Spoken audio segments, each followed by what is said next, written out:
Okay, so you want to own an IKEA. Good news, it's the largest furniture retailer on Earth.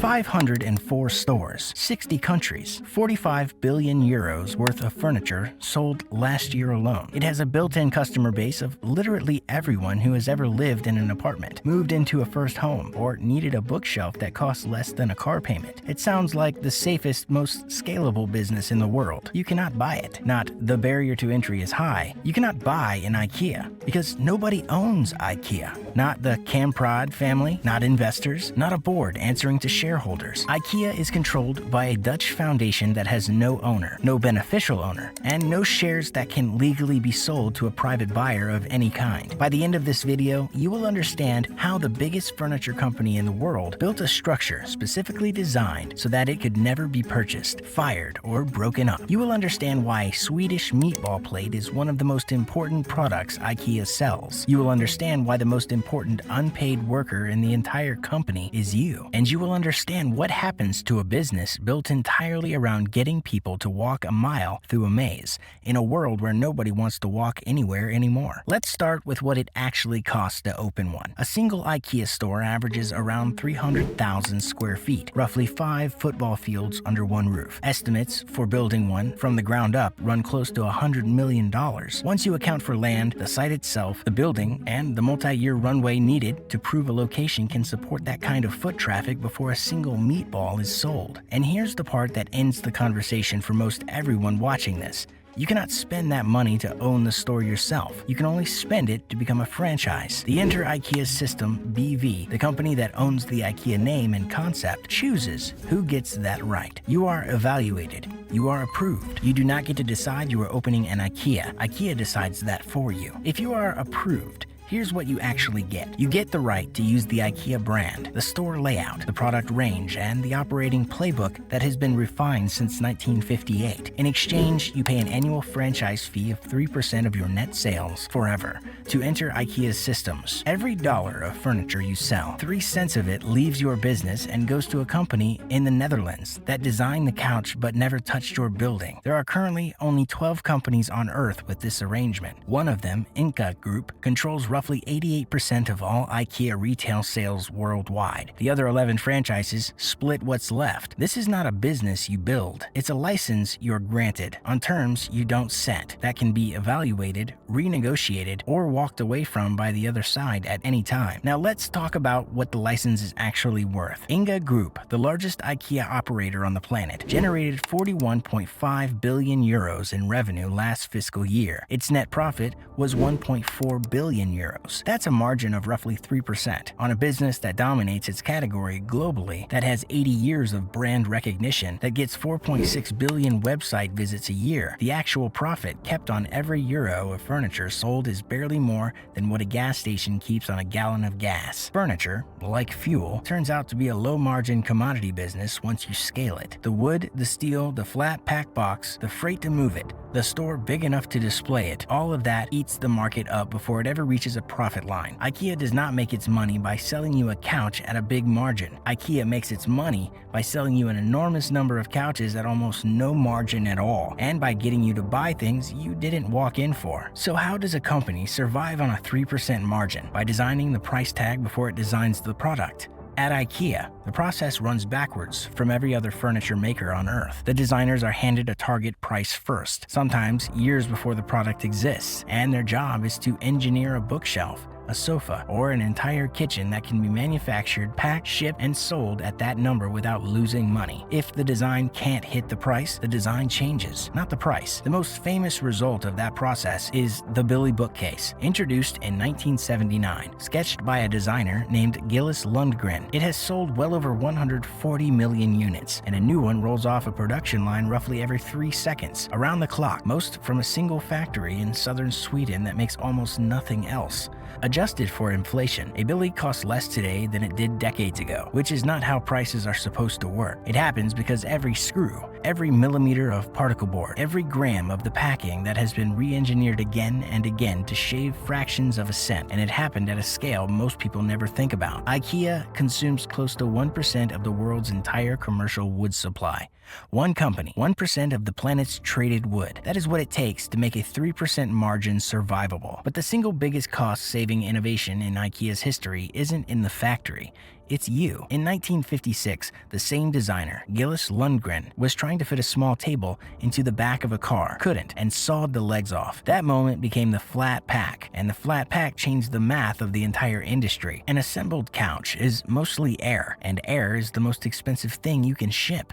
Fold that same couch into a flat box and you can fit several times more product into the same truck, into the same warehouse, onto the same shelf. Then comes the final move. IKEA doesn't assemble the furniture, and by default, it doesn't deliver it either. You do that. You are the last worker on the IKEA assembly line, and your wage is zero. And here is the strangest part. In 2011, behavioral researcher at Harvard ran experiments and found that people who assembled their own furniture valued it as highly as identical pieces built by experts, sometimes higher, even when their own version was visibly worse. They named the phenomenon after the company, the IKEA effect. Think about what that means. IKEA outsourced its labor costs to the consumer, and the customer's brain responded by liking the product more. It is the only business model in the world where making you do the work is also the marketing. Which brings us to the meatballs. IKEA food generates approximately $2.5 billion a year, which on its own would rank it amongst the 50 highest grossing restaurant operations in the world, ahead of chains that only sell food. IKEA sells over 150 million meatball plates annually. None of this is an accident, and none of it is really about the food. Ingvar Kamprad, the founder, put it plainly: hungry customers buy less. The restaurant exists to keep you in the building longer because IKEA stores are deliberately built on the outskirts of cities, far from any other place to eat, so that leaving to grab lunch means abandoning your cart and your afternoon. Studies on the Hyderabad flagship store estimated that food traffic alone drives somewhere between 5 and 15% of total furniture sales. That's not a side business. That's one of the core mechanisms the entire store is engineered around. And on your way out, there's a hot dog waiting that costs about $1 and an ice cream cone that costs even less. Those prices are not generosity, they're anchors. Kamprad wanted a handful of items so absurdly cheap that they reset your sense of what everything else in the building should cost. If the hot dog is $1, then the bookshelf must be a bargain too. And the engineering doesn't stop at the restaurant. The average IKEA customer walks close to a mile through a single, predetermined one-way path that winds through more than 50 room settings before it lets you out. You will pass the entire catalog whether you intend to or not. Most retailers only get about a third of their inventory in front of the average shopper. IKEA gets all of it every time, because the layout doesn't give you a choice. Architecture researchers have called it a psychological weapon, and they mean that as a compliment to how well it works. You came for a lamp. You are walking past cookware, rugs, and toilet brushes to get to it,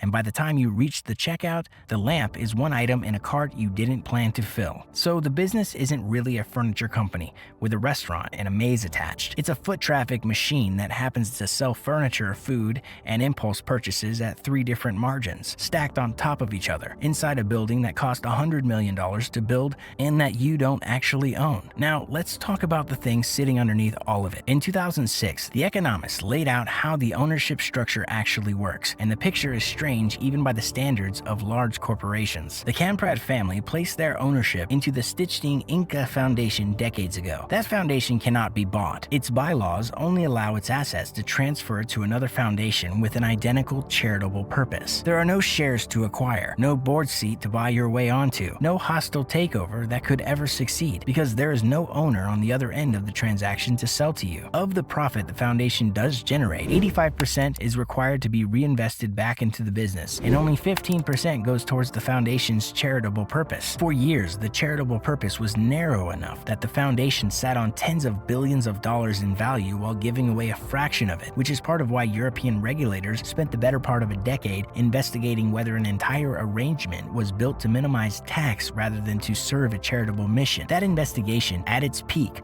put a potential recovery of €1 billion in unpaid tax on the table. And that's only half of the structure. The Dutch Foundation owns the stores. It does not own the brand. The IKEA name, the concept, the design, and that 3% fee collected on every sale in every store on the planet, all of it belongs to IKEA, which sits under a separate foundation registered in Liechtenstein, one of the most private jurisdictions in Europe. So the profit from the furniture flows to a foundation in the Netherlands that cannot be bought, and the royalty on the furniture flows to a foundation in Liechtenstein that can barely be seen. In 2017, the European Commission opened a formal investigation into whether the tax arrangements underneath that setup amounted to illegal state aid. And through all of it, Ingvar Kamprad played the part of the humblest billionaire alive. He flew economy. He drove a 20-year-old Volvo. He furnished his house from his own catalog and was famous for pocketing the salt and pepper packets at restaurants. He also spent almost 4 decades living in Switzerland as a tax exile, only moving back to Sweden in 2013. And when he died in 2018 as one of the richest men who ever lived, he technically owned almost nothing because everything had already been placed where no tax authority, no heir, and no buyer could ever reach it. This is the part that should change how you think about the entire premise. You are not looking at a company that is hard to buy because it's expensive. You are looking at a structure that was deliberately engineered using entirely legal tools so that ownership itself would stop being a thing that could happen to it. Every IKEA store on the planet operates inside a licensing relationship with a company that answers to no shareholders, can't be pressured by activist investors, and has no exit for anyone holding equity because there's no equity to hold. And even the franchise who do operate inside that structure are now facing the same problem every physical retailer is facing. Online sales already account for roughly a quarter of IKEA's retail revenue, and the maze does not exist on a phone. On a website, you search for the lamp, you buy the lamp, and you never walk past a single toilet brush. Online furniture competitors, faster and cheaper shipping, and a generation of shoppers who would rather scroll than drive to the edge of the city and walk a mile through a maze are pushing IKEA to shrink. Inca Group has spent the past 2 years testing a smaller, compact store format in Europe and the US, a direct admission to the 300,000 square foot flagship model. The one built entirely around maximizing the length of your visit may not be the format that wins the next 20 years. The company that perfected getting you to stay longer is now experimenting with stores designed to get you in and out faster, because the customers who used to treat a Saturday IKEA trip as a destination increasingly don't want the destination at all. There are 504 IKEA stores in the world right now, doing €45 billion in sales. None of them for sale. All of them run on a license from a company no one can acquire, generating a profit margin thinner than most people would guess, propped up by a restaurant that was never supposed to be the point, inside a maze that was engineered before behavioral psychology had a name for what it was doing. Stocked with furniture the customers finished building themselves for free and grateful for the privilege. The meatballs keep the furniture business alive. The foundations, one in the Netherlands, one in Liechtenstein, keep the family untouchable. And the compact store in the corner is either the furniture of the business or the moment IKEA admits the maze stopped working. You decide.